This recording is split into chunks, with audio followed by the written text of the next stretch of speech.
start addressing how you think, and does it actually line up with the Word of God? Because what God came to do is deliver us from our thinking and from our boxes that we constantly want to keep crawling back into. Our boxes that have destroyed us, that have destroyed the church, that have destroyed so much. God came to break that up. That's why he tore the veil. If he wanted you separated and closed in, he wouldn't have done it. And so much of how we are is so filtered and so worldly, I dare say. We care more about people's opinion than God's opinion.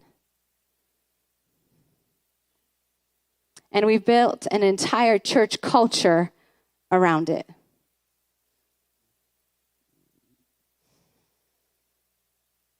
So much of how we grow up, what we see is how we look at relationships, how we see God. We have people who have spoken things over us, and then this is how belief works. When someone speaks something over you, if you take on that belief, whether it's truth or a lie, if you take that on, you start thinking about it, it penetrates your heart, and then it becomes an action. There's so many lies that we've been told. I probably was told, I can't even begin to name the list. If I hadn't challenged those things that I'd been told, I would not be here, that's for sure. I'd probably be dead somewhere, actually. There's things that we are told that you are not this or you are this. And we have so seeped this into the gospel. And somehow there's so many things that we do that are actually not biblical. And I want to address one belief system. Somehow we have associated good things with God and bad things with the devil.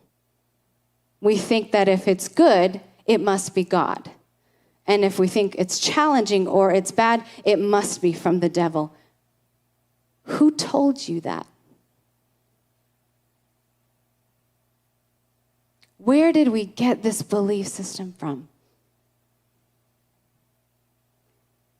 We've created a whole doctrine around it. That prosperity means stuff and things. That freedom means I do what I want.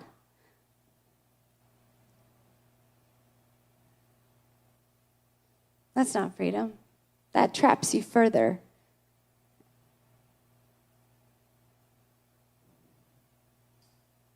Are y'all okay? I'm just getting warmed up.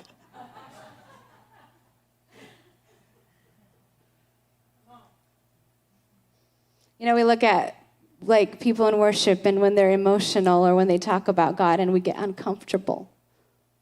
Because the Word of God says that I have come to take your heart of stone and give you a heart of flesh. But what we have done is we've forgotten how we got saved and what we were saved from. And we have now turned our heart of flesh into a heart of stone and callousness where we get uncomfortable when God moves, when things get out of our box and out of our plan.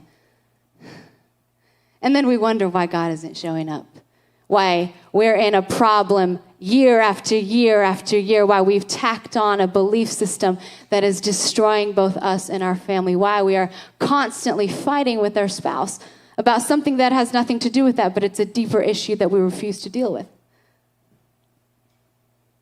We've turned ourselves off from it.